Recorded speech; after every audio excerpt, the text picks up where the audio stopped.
Hey, this is John, and today I want to talk to you about how we stay human in this AI automated life at the click of a button world. And I think when we look at what's happening today, a lot of people are feeling uneasy, right? We just don't know what direction technology is going to take us. A lot of people think there's a real threat, other people don't. But I just want to talk about that today, and I want to cover 3 points. I want to talk about this threat we're facing. And then I want to talk about what I think the key is for us thriving through this period of change. And then I've got a cool exercise, if you hang to the end, that I'd love you to try. So anyway, let's just talk about this. Here's a post that a friend of mine put up on the weekend. That's what's inspired this video. And I'll just let you read it in your own mind. But it's really powerful, isn't it? Because despite all the advancements we've had, what we basically want in our life is we want peace, we want security, we want enough food, we want enough time with our family and friends and loved ones, and we want a good life. That should be the foundation, right? That should be the actual bottom of what everyone deserves in this beautiful planet that we live on. So when we look at technologies, we're not immune to technological change. And this is what gives me hope as humankind, because we've been through some really big stuff, right? When you look at history, the world wars, and then before that, what life was like, look what humans have been through. So I have some faith in humanity, but the question is, how do we keep our humanity? And so we look at technologies and what it's brought us. The telephone was fantastic. And for those of you younger people, back in those days, it wasn't a mobile phone. It was connected to a wire, literally. But wasn't that a wonderful advancement, the ability for us to connect to people all over the world? Then you look at what TV did, the ability for us to see and learn and explore different parts of the planet and see what was going on. We got our news sources from there. The internet came along. Wow. You could learn anything on the internet. And so we've had these wonderful technological advances. I remember reading, someone put a post up saying, we're more connected these days, but we're also more disconnected, if you know what I mean. So we're more connected from a telephony, internet, we can view anything anywhere, but we're more disconnected today. And that's what I want to talk about. When you think about AI and the threat and the feeling that comes over you, hold that thought. But how we protect ourselves from it is a real key. And when we think about all of the technologies, the word that I put down is disconnection. See, when we're disconnected, we're controllable. When we're disconnected, we can be thrown into a fear state. It's easier for us to lose trust in ourselves, and we're easier to divide. And that's exactly what is happening today. We've been disconnected from our food source, from nature, from each other.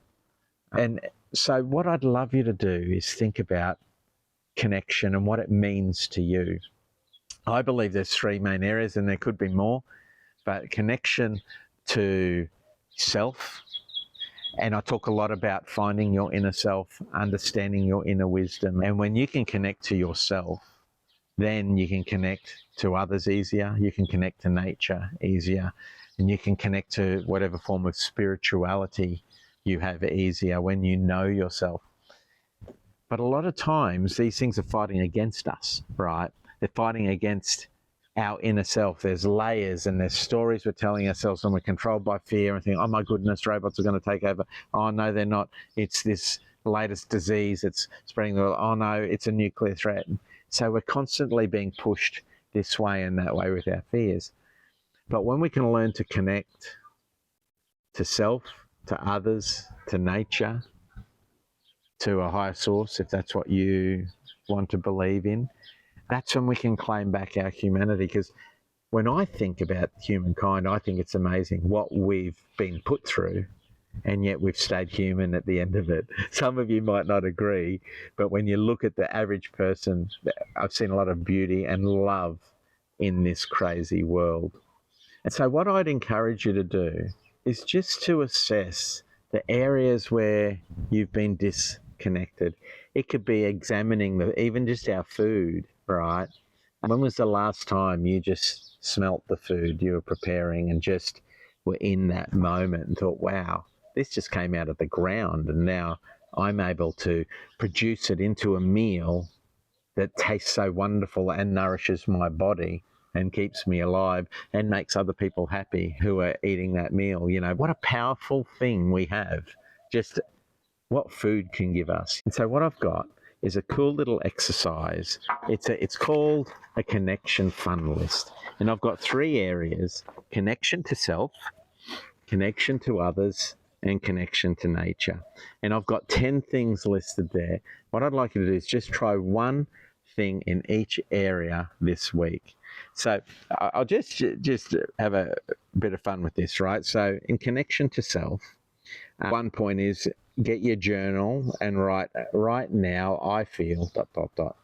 And just give yourself that moment where you're not looking at the news, you're not being told what to think, but what you actually feel.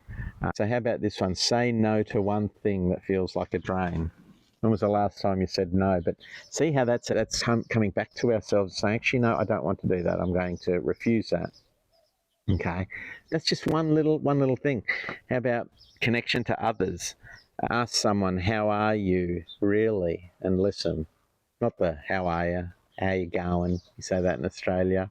They say a similar thing here in Cyprus, Tiganis, but they don't actually want to know, like in Australia, you know, but actually asking someone, or, you know, here's something if you want to have some real fun.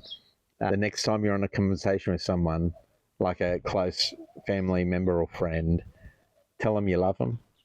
I remember the first time I started doing that, and you get that awkward pause, but people start enjoying it, right? But anyway, so connection to self, connection to others, connection to nature. Stand barefoot on grass, soil, or sand, and just stand there, not with the phone, don't take photos or anything, and just see what it feels like. So anyways, it's just an example of the list. I'd love you to just download. There's a link in the comments because I'd love to hear how it changed you. But what I'd like to encourage you going forward is we live on a beautiful planet, and it might not seem it sometimes, but how we are going to face any challenge or threat is to keep our humanity, to keep our humanness, and we can only do that through connection.